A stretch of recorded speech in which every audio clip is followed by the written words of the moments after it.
Hi everyone, welcome to the first class of the Emergency Medical Technician course. We use the Emergency Care 14th edition, so should be the book that you are using here. We are going to start out with Chapter 1, Introduction to Emergency Medical Services. The topics we're going to be going over is the Emergency Medical Services System, the components of the EMS system, the roles and responsibilities of the EMT, the EMS role in public health, research, and special issues. So let's get started. We will start out with the Emergency Medical Services System. So let's start out with how it began. In the 1790s, the French began to transport the wounded soldiers away from the scene of the battle so that they could be cared for by physicians. This is the earliest documented emergency medical services. However, there was no medical care that was actually provided for the wounded on the battlefield. So the idea was simply to carry the victim from the scene to a place where medical care was actually available. Other wars inspired similar emergency services. So for example, the Clara Barton began as such a service for the wounded during the American Civil War and later helped establish the American Red Cross. During World War I, though, many volunteers joined the battlefield ambulance corps. And during the Korean conflict and the Vietnam War, medical teams were actually produced further in advances in the field of care, many which led to the advances in the civilian sector, including specialized emergency medical centers and so forth, to then do treatment of trauma patients and their injuries. So the lessons from military settings continue to provide a new information for improving emergency medical cares, and that is still true to this day. So to recap, World War I is where the Volunteer Ambulance Corps started. In the Korea and the Vietnam Wars, that is where the medical teams produced advances in field care, and the battlefield advances led to the civilian advances such as the specialized emergency medical centers, specifically devoted to the treatment of the trauma and their injuries. Next, the non-military ambulance services began in some of the major American cities in the early 1900s, but remember, it was again, the transport service only, so they offered little to no emergency care whatsoever. Smaller communities did not develop really until the late 1940s after World War II. So a lot of the times what would happen is the local undertaker provided a hearse for the ambulance transport. But in locations where emergency care was offered along with the transport to the hospital, that's when the fire service was often the responsibility or the responsible agency to do that care. So the importance of providing hospital quality care at the emergency scene, that is beginning care at the scene and continuing it with uninterrupted during transport to the hospital, which then soon became apparent to them that they needed this to happen. So the need to organize these systems for such emergency pre-hospital care and to train those personnel to actually recognize what was going on and how to care for each of those situations.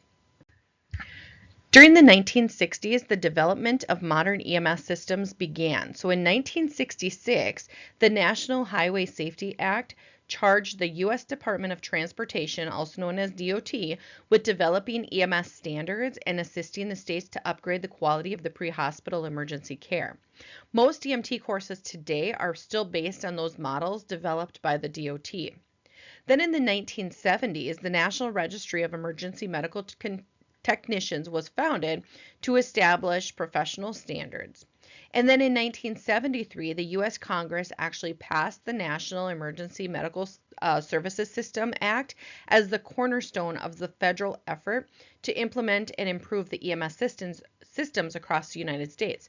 These dates, the 1966, 1970, and 1973, you are going to want to remember those dates because that will be on tests here in class, and it could also be on your national registry. So just keep those dates in mind.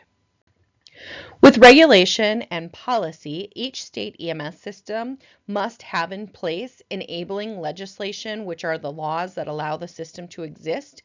They must have a lead EMS agency and a funding mechanism, as well as regulations, policies, and procedures. Next, with resource management, there must be centralized coordination of resources so that all victims of trauma or medical emergencies have equal access to that basic emergency care, and transport by certified personnel in a licensed and equipped ambulance to an appropriate facility. And it's the closest appropriate facility. So if you are in our town, say in Perham, and you have a major trauma patient, the closest appropriate facility may not be Perham. It might be Fargo, or it might be St. Cloud. However, it's always the closest appropriate facility for the condition of your patient. So what they're saying here is that with smaller services, they're talking about in a large metro area. If you were in downtown Minneapolis, St. Paul, where would you take that patient for the condition that they are experiencing? If you have a stroke patient, you're going to want to take them to a stroke capable hospital. If they are having a heart attack, you want to take them to a cardiac allowed hospital. Or if it's a trauma patient, you want to take them to a trauma designated hospital, if that makes sense. And we'll talk about that more throughout the chapters. Then you get into the human resources and training. So at a minimum, all those transporting pre-hospital personnel, which are those who ride the ambulance, should be trained to the EMT level using the national EMS standards that are taught by qualified instructors. Next is the transportation. It must be safe and a reliable ambulance transportation, which is a critical component. Most patients can be effectively transported by ground ambulances, where others may require rapid transportation or transportation from a remote area by helicopter or airplane. So just remember, when going back to this human resource and training, at a minimum, they have to be qualified to the national EMS education standards. Okay, so that's one thing that you have to keep in mind. However, a lot of training facilities, including our own, we actually train to a little bit higher of a standard than what the National Registry is. So this is just you're talking about your basic, this is the minimum you have to be trained. However, during our skills and so forth, we like to train a little bit higher just because, it's the right thing to do, and why not learn a little bit more education? We kind of hit on this one a little bit, but with facilities, the seriously ill or injured patient must be delivered in a timely manner to the closest appropriate facility. And remember, the closest appropriate facility might not be the one in your local rural town. However, a lot of times they transport to that facility to stabilize that patient to then move on to a higher level of care. However, in the world of the National Registry exam, you're always transporting to the closest appropriate facility for the patient that you are actually caring for. And then next is communications. There must be an effective communication system that encompasses the universal system with the access to the number of 911. And dispatch to ambulance, and ambulance to ambulance, and ambulance to hospital, and hospital to hospital. So communication comes from a wide array of things. So when somebody calls 911, your dispatch center who answers that 911 call has to be able to talk to your ambulance. And then your ambulance has to be able to talk to a secondary ambulance in case a second ambulance is requested or needed. And then that ambulance also then has to talk to the hospital, and then hospital, say Perham Hospital wants to talk to Fergus Falls or Lake Region Hospital. They need to be able to communicate. So there's a big, huge communication with the radio systems that they now have in place that they can do this.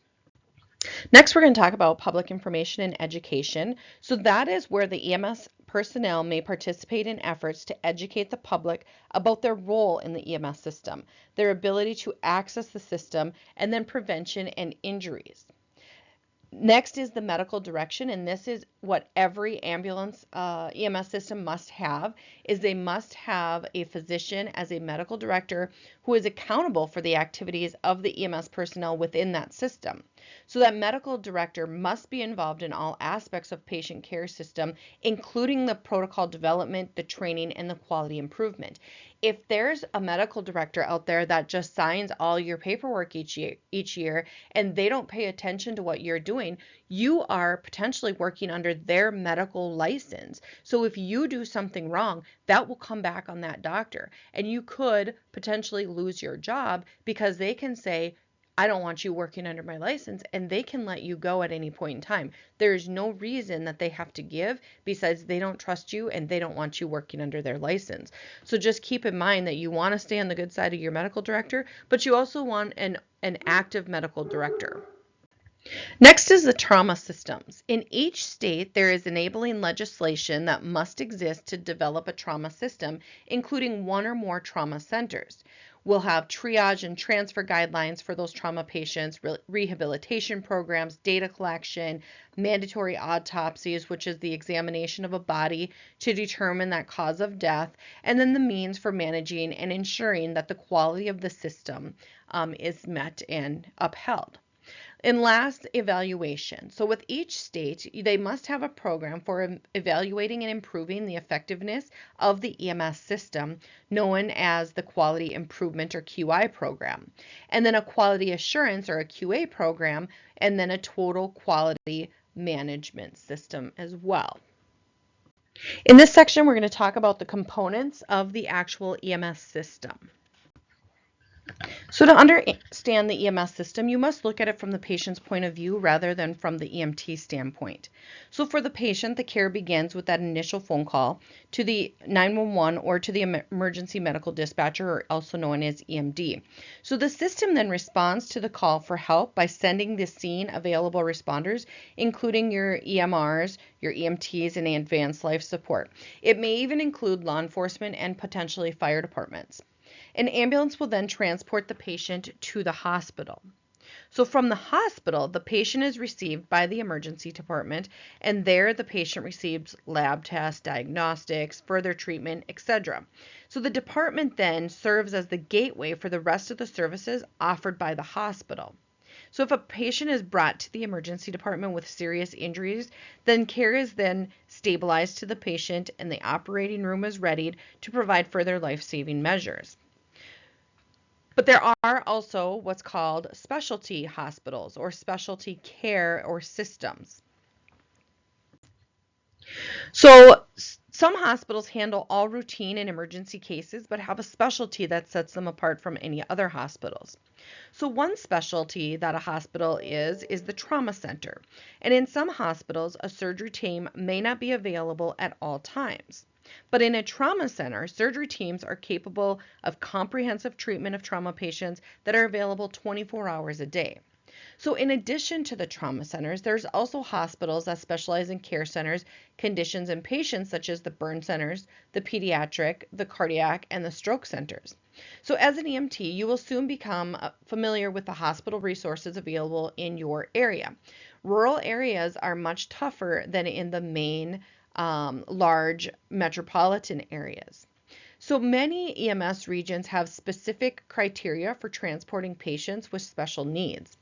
Choosing that right hospital may actually be a life-saving decision for that patient. And of course, it's always important that you weigh the patient's condition against the additional transport time that may be required to actually reach that specialized facility. So that's where the online medical direction, which we'll also discuss later, may become available and to help you understand and help you with your decision.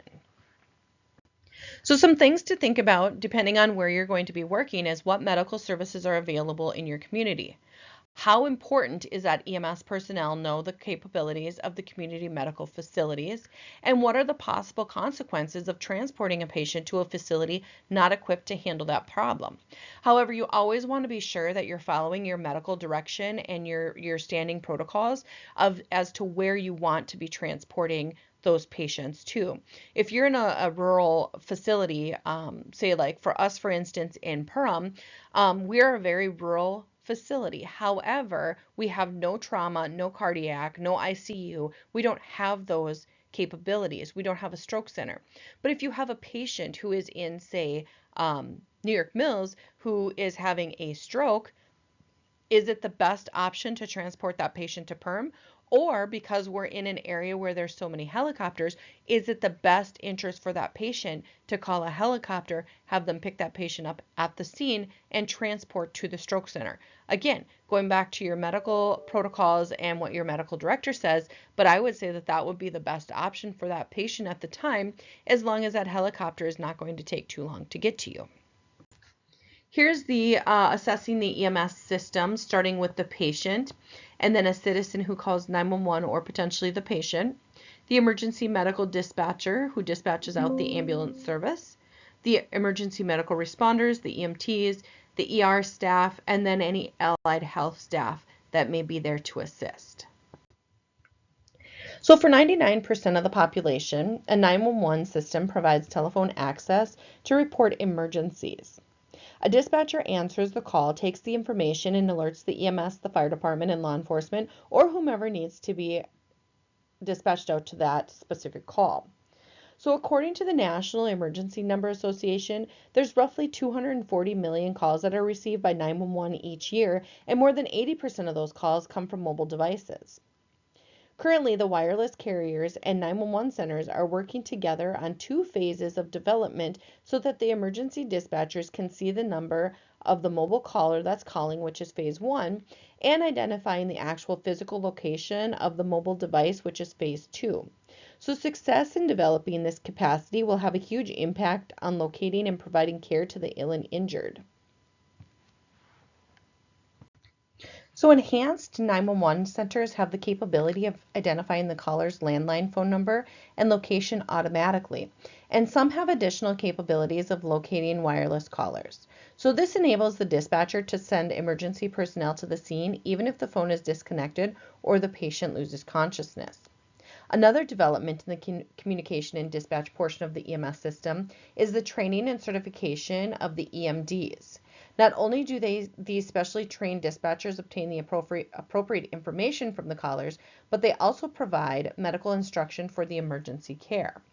So these include instructions for CPR, artificial ventilations, bleeding control, and much, much more. So the research has consistently pointed to the importance of the early access and prompt initiation of emergency care and CPR. The EMD is one example of the EMS system providing emergency care at the earliest possible moments in that patient's emergency. If you ever get a chance to get into a dispatch center, I would highly recommend it. It is a very interesting concept, how they do things, how many different things they have to dispatch, especially in a rural area. There's normally 2, maybe 3 dispatchers on at all times, and it is very, very chaotic when they have large scenes like a motor vehicle crash or a fire with people trapped, and they've got all sorts of people coming from first responders to EMTs to ALS ambulances and paramedics to law enforcement and fire departments. So if you ever get a chance to go in and go to a dispatch center, I would highly, highly recommend sitting in there for a few hours so you can see what they do and how they do it. So critical decision making is a very important concept in EMS, and you need to know and be comfortable with making critical decisions. So you want to gather information from the scene, do your patient assessment, find other sources if it happens to be other providers, law enforcement, fire department, family, bystanders on scene that can give you more information about what happened with the patient. Then you're going to interpret that information to make decisions regarding the treatment and transport that you're going to choose to do for that patient. When the information isn't enough, what do? You have to ask more questions and perform additional examinations. You want to be sure that the care that you're giving this patient is the best possible care to your ability and to your knowledge.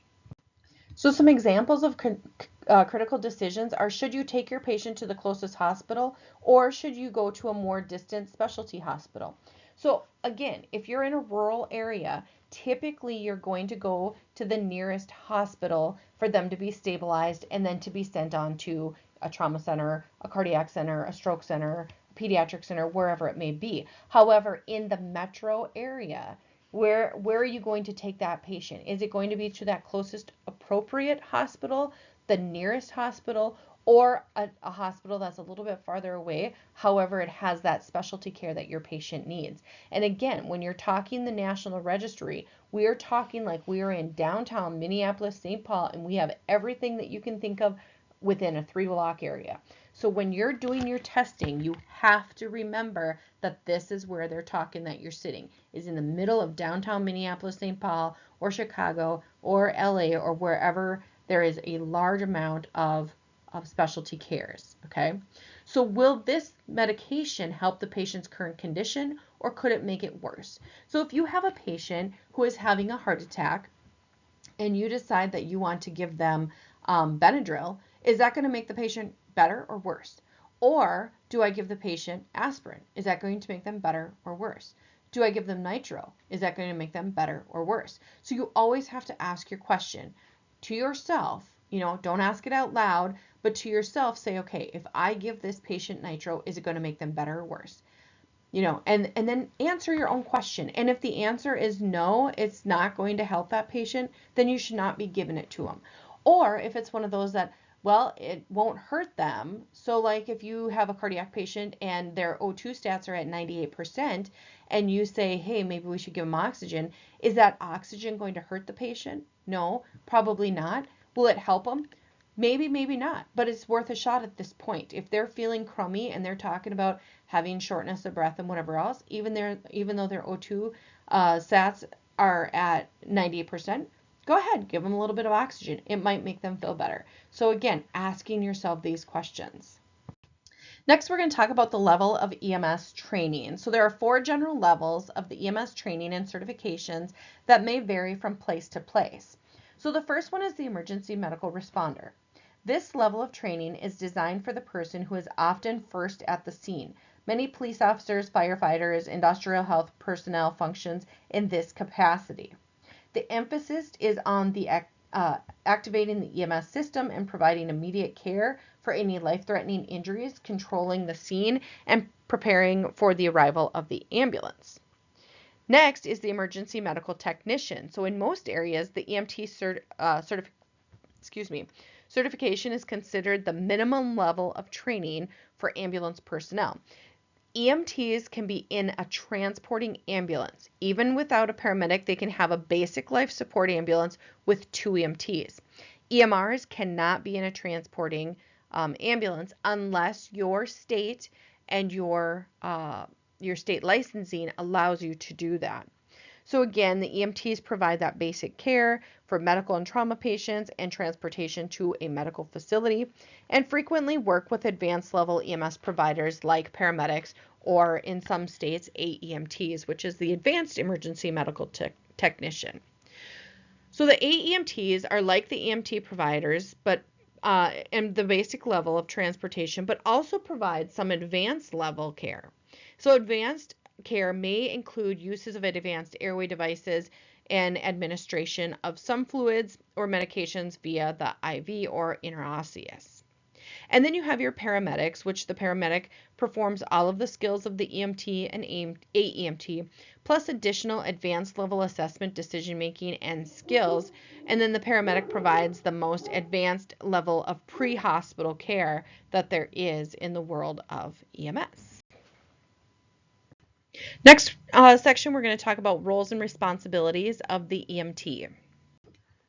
Roles and responsibilities of the EMT. As an EMT, you will be responsible for a wide range of activities. In addition to the patient assessment and emergency care, your responsibilities will include preparation, safe response to the scene, safe transportation to the hospital, and transferring the patient to the hospital personnel for continuity of care. And then the following are the specific areas of what the EMT will be also responsible for. First and foremost is personal safety. You will hear me say this a ton throughout class. Your safety is priority. It is number 1. So with personal safety, it is not possible to help patients if you are injured before you reach them or while you're providing care. So your first responsibility is to keep yourself safe. Safety concerns include dangers from other human beings, animals, and unstable buildings, fires, and many, many more incidences that the list could go on forever. EMTs may be called to respond to incidents where mass violence has occurred, including shootings, explosions, and attacks with vehicles. Though emergency scenes are usually safe, they also can be unpredictable. You must take care at all times to stay safe. Next is safety of the crew, patient, and bystander. The same dangers you face will also be faced by others at the scene. As a professional, you must be concerned with their safety as well as your own.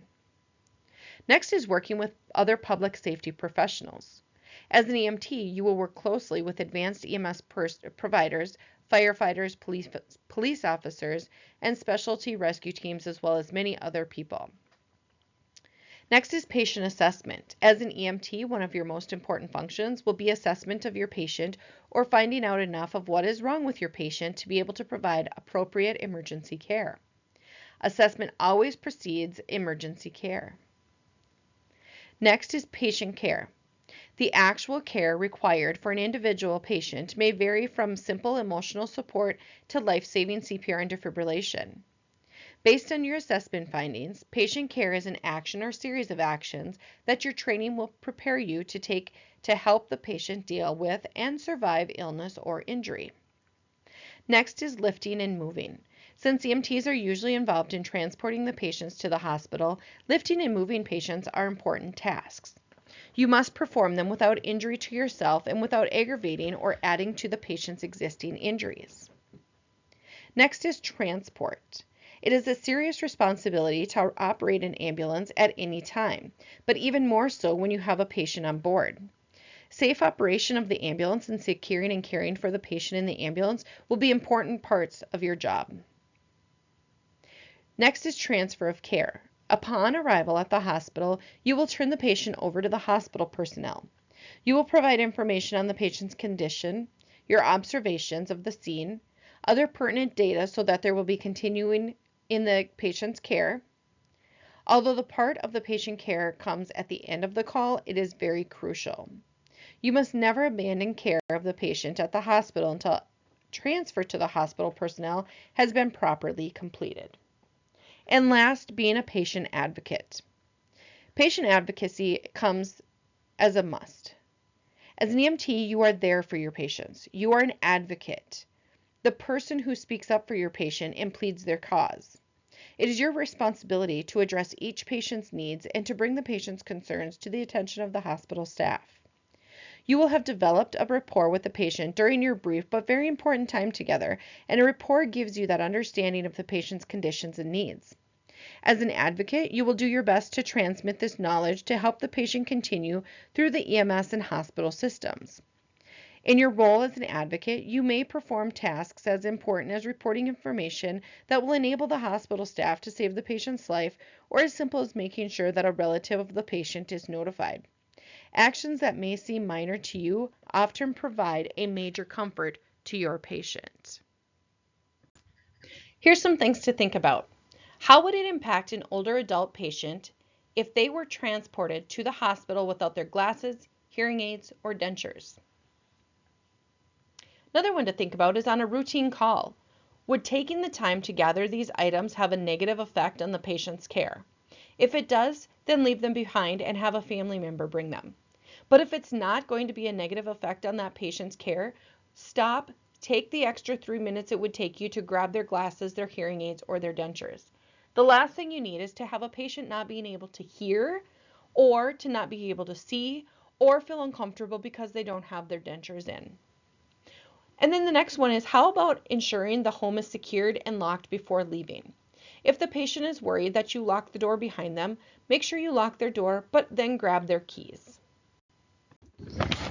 And last, EMTs may also be involved in community health initiatives such as injury prevention. The EMT is in a position to observe situations where injuries are possible and help correct them before injuries or further injuries are sustained. Hospital personnel just don't see what's going on at the scene and can't offer this information. An example might be to call the residence of a senior citizen who has fallen. You make observations about important railings, maybe it's slippery rugs, and bring this to the attention of the patient and their family. Another instance is where an injury prevention may be beneficial is with children. If you respond to a residence where there are small children and you observe potential for injury like poisonings or something that the child can access, or any unsafe conditions such as loose railings, your interventions can actually make the difference. Community health issues are discussed throughout the book and in the chapter Poisoning and Overdose Emergencies. Being an advocate for your patient, even outside of your typical patient assessment and care and treatment of them, it is very important because you may help somebody in the future not slip and fall or so forth or even with drownings at a community pool. Certain physical traits and aspects of personality are desired for a good EMT. But physical traits of a good EMT can consist of the ability to lift and carry equipment and patients up to 125 pounds. Good eyesight for distant and for reading. You may have to read close up labels, or you might have to control an emergency scene from a distance. Furthermore, you've got daytime and nighttime driving. Any eyesight problems should be corrected with prescription glasses or even contacts. The next one is awareness of any problems with your color of vision. Not only is this important when driving, but it could also be critical for a patient assessment. Color of the patient's skin, lips, nail beds often provide valuable clues to the patient's condition. You should be able to give and receive oral and written instructions and communicate with the patients, bystanders, and other members of the EMS system. Eyesight, hearing, and speech are important to the EMT. So any significant problems must be corrected if you're going to be an EMT. Personal traits of a good EMT are very important. You should be pleasant so you can inspire confidence and help calm the sick and injured patient, as well as your crew members and other emergency workers. Be sincere to be able to convey and understand the situation and the patient's feelings. You want to be cooperative to allow faster and better care, establish better coordination with other members of the EMS system, and bolster the confidence of the patients and the bystanders. And be resourceful to be able to adapt to the tools or techniques to fit an unusual situation. In EMS, we are always changing. There's always things that could come up that's going to damper what we teach you in this book. So you need to know how to switch on a drop of a dime. A professional appearance inspires that confidence. If you're sitting there with raggy jeans on and a shirt that's not tucked in, or a hat on that's backwards, that's not a professional appearance and it does not inspire confidence. But if you come in and you are dressed in uniform, your shirt's tucked in, you've got your glasses on, your gloves on, and so forth, that's showing that you are in a professional manner and it inspires confidence in that patient and their family members. Next, you want to be a self-starter. You want to show that initiative and accomplish what must be done without having to depend on someone else to start those procedures. You must be emotionally stable to help overcome the unpleasant aspects of an emergency so that the needed care may be given of any uneasy feelings that exist afterwards, that they can actually then be resolved and in a healthy way. If you turn to drugs and alcohol currently, you have to be very careful on what you want to do with the world of EMS. It is a very, very difficult career to go into. And the last thing you need is to see something bad out on a scene and go home and turn to drugs and alcohol to not have to see what you just seen out there. So you do have to be emotionally stable. You also have to be able to lead. Take the steps necessary to control a scene, organize bystanders, deliver emergency care, and when necessary, you might have to take charge. You might be the only one there that can take charge or that will take charge. You want to be neat and clean to promote confidence in both the patient and bystanders and to reduce the possibility of contamination. And then of good moral character and respect of others, to allow for the trust in situations when the patient cannot protect their own bodies or values, and to convey all the information truthfully and reliably. You want to be in control of personal habits to reduce the possibility of rendering improper care and to prevent patient discomfort. This includes never consuming alcohol within 8 hours of duty and not smoking when providing care. Remember that smoking can contaminate wounds and is dangerous around oxygen delivery systems. You also want to be controlled in your conversations and able to communicate properly, to be able to inspire confidence and avoid inappropriate conversation that may upset or anger the patient or bystanders or violate the patient's confidentiality. You want to be able to listen to others, to be compassionate and empathetic, and to be accurate with the interviews so it will inspire confidence. And be non-judgmental and be very fair, treating all patients equally regardless of the race, religion, lifestyle, or cultures that they may have. You will endure many culture differences among patients. Know that having an open mind and not being judgmental is a very, very important concept in EMS. You want to maintain up-to-date knowledge and skills with refresher courses, continuing education courses, conferences, seminars, and lectures, and more importantly, staff trainings. If they have a staff training once a month, you must attend those trainings to get the up-to-date information. Many EMS rescue operations adopt new procedures and equipment on the basis of research providing evidence that they are effective. So every time that you get a new piece of equipment or new education updates come up, you want to be sure that you are taking that opportunity to review those and be the most up to date on your information. Some other things to think about. How will you refresh your knowledge and stay current once you are out of the classroom? What qualities would you like to see in an EMT who is caring for you? How can you come closer to being this kind of an EMT? So every time you go into a patient's home or pick up a patient on the side of the road, ask yourself, how would I want to be treated if I was in this exact same situation? How would I want them to treat my mother, my father, my brother, my sister, my children, myself? If you act like you don't want to be there, that is going to come clearly across to that patient, and that patient is going to lose all trust in you. So you treat others how you want to be treated. Where will you become a provider? Will you work on an ambulance service, on a fire department, rural or wilderness teams, urban and industrial settings, or will you volunteer? No matter where you work, there are career opportunities for EMTs that include work in rural and wilderness settings.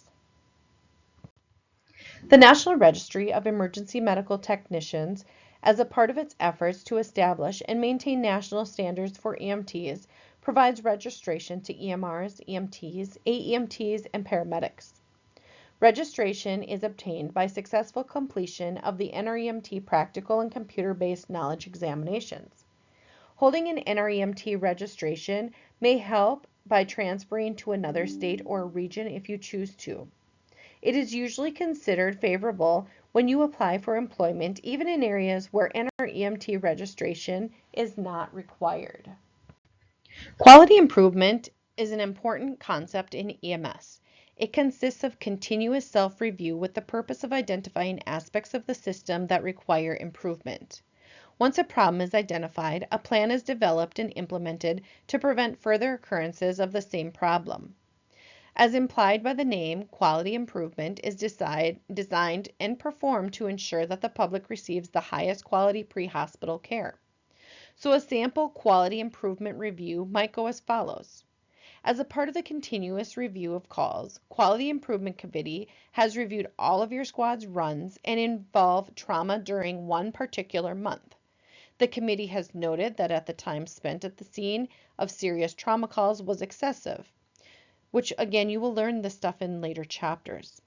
The QI committee has brought this fact to the attention of the medical director and leadership of the ambulance squad, and as a result, better protocols have been instituted.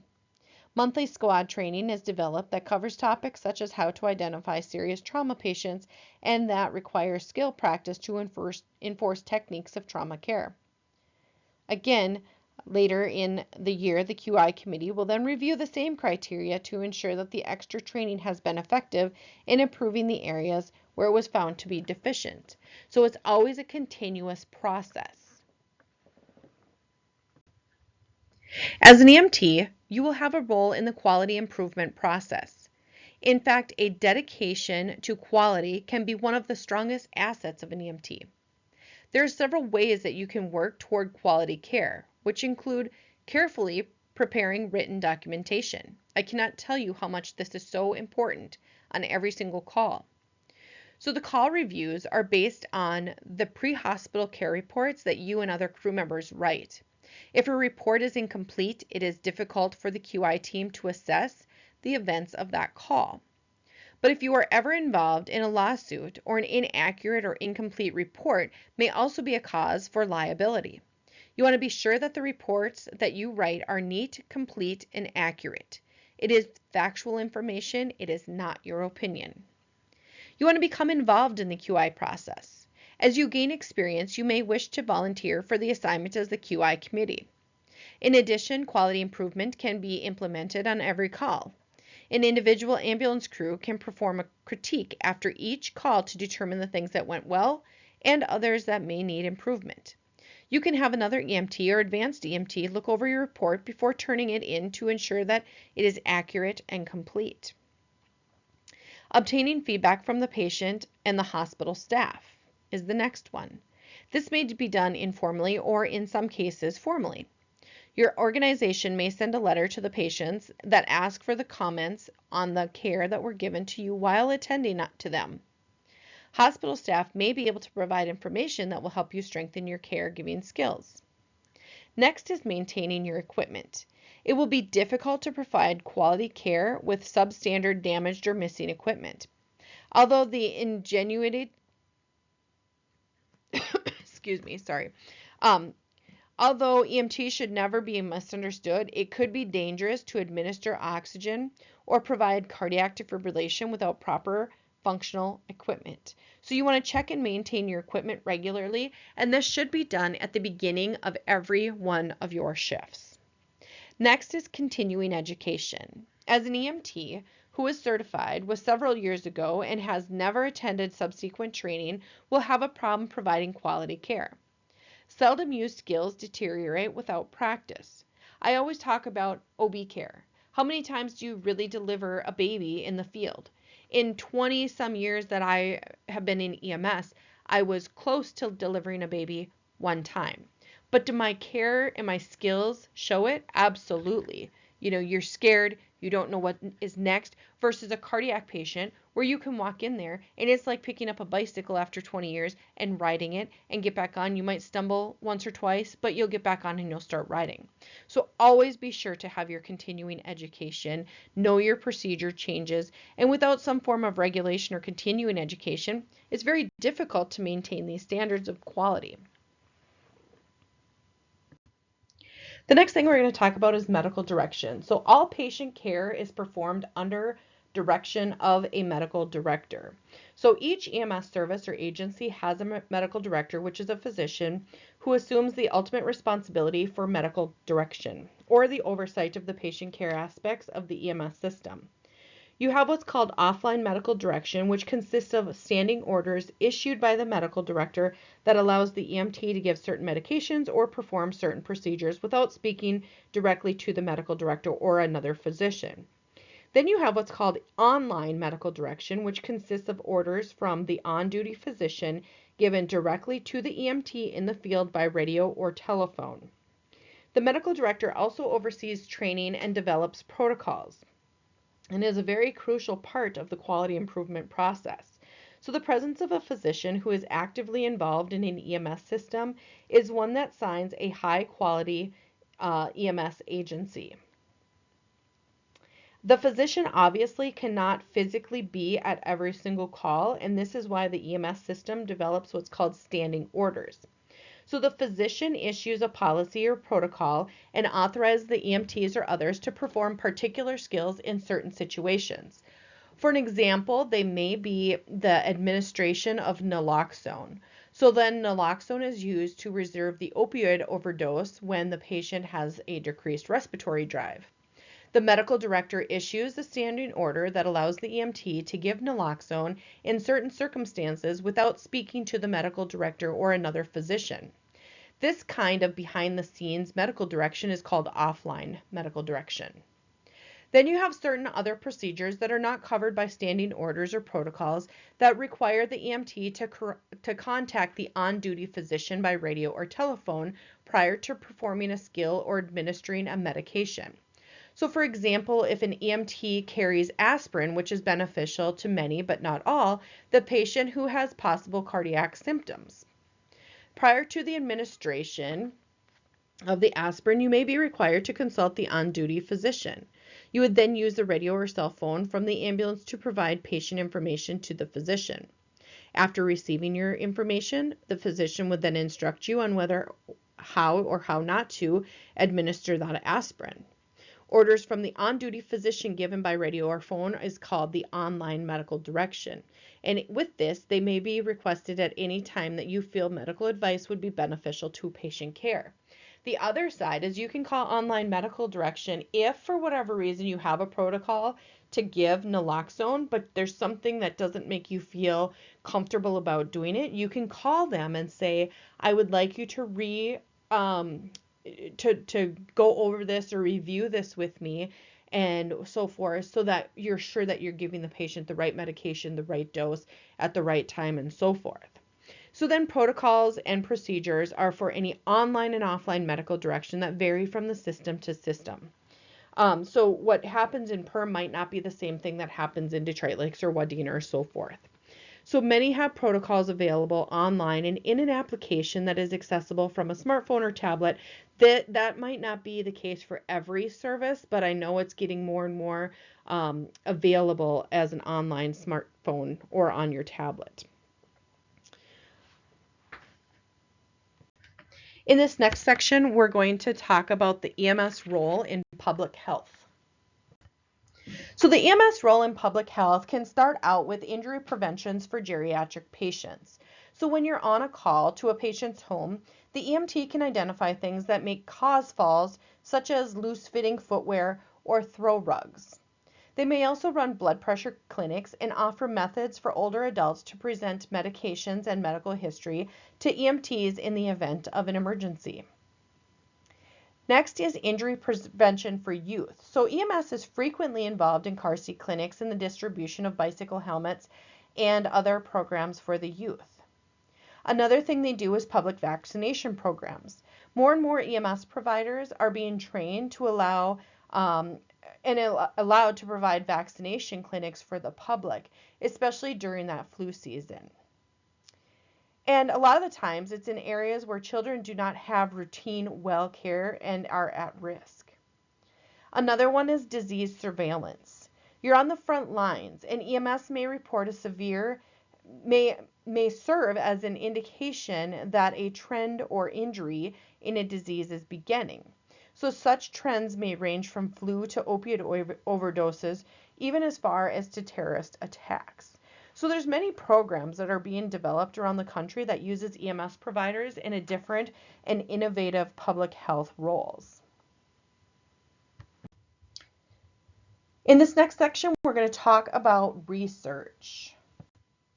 There are currently two ways research affects EMS. The first one is focusing on improving patient outcomes, and the second is through evidence-based techniques. So with evidence-based processes, the first one we'll talk about is forming a hypothesis.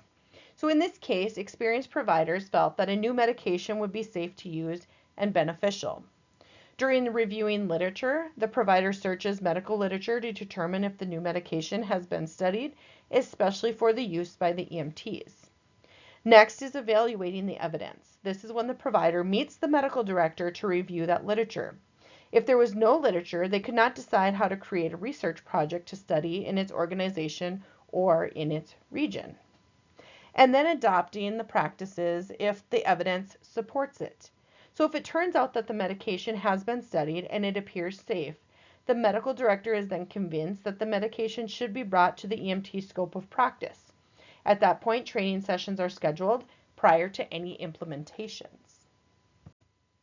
Next, the dynamic nature of the treatment makes research very difficult. So not all research is created equal.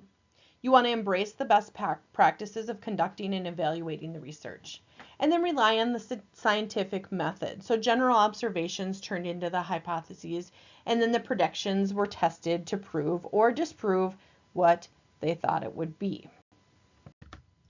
The types of medical research are peer-reviewed research in medical journals, and then articles in different EMS magazines, which are not the original research, and it is not peer-reviewed.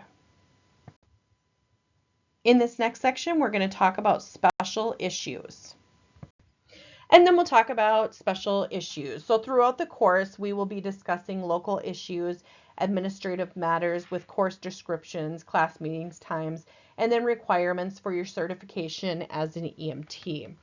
The Americans with Disability Act, the ADA, has also set strict guidelines to preserve the rights of Americans with disabilities. So if you do have a disability or have questions about the ADA, please ask for more information about that.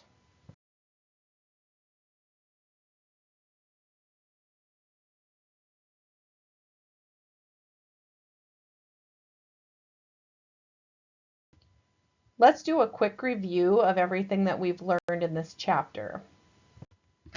With the chapter review, the EMS system has been developed to provide pre-hospital as well as hospital emergency care. The EMS system includes 911 or other emergency access systems, dispatchers, EMTs, hospital emergency departments, physicians, nurses, physician's assistants, and other healthcare professionals. The EMT's responsibility includes safety, patient assessment and care, lifting and moving and transporting patients, transfer of care, and patient advocacy. An EMT must have certain personal and physical traits to ensure the ability to do the job. Education, including refresher trainings and continuing education. You must have quality improvement procedures and medical direction are all essential to maintaining high standards of EMS care.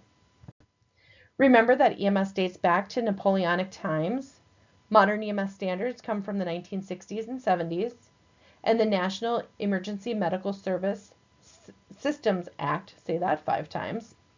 There's a chain of human resources involved in EMS, and critical decisions are made by each member of the chain. There are certain personal and physical traits that help you to be successful as an EMS provider. An EMS provider should actively pursue opportunities to improve personal knowledge and abilities as well as the unit's overall quality. Some questions to consider. What innovation was introduced in the Korean and Vietnam Wars that is now common in many EMS systems? Next, what are the 4 levels of EMS providers? And last, requesting orders from a physician by a radio is an example of what kind of medical control? These will be things that will be on tests even now and potentially on the National Registry exam. Here's something to critical think. Your patient is hesitant to go to the hospital because she is worried about her dog. What can you do to assist in the situation? And what part of your role as an EMT is this an example of?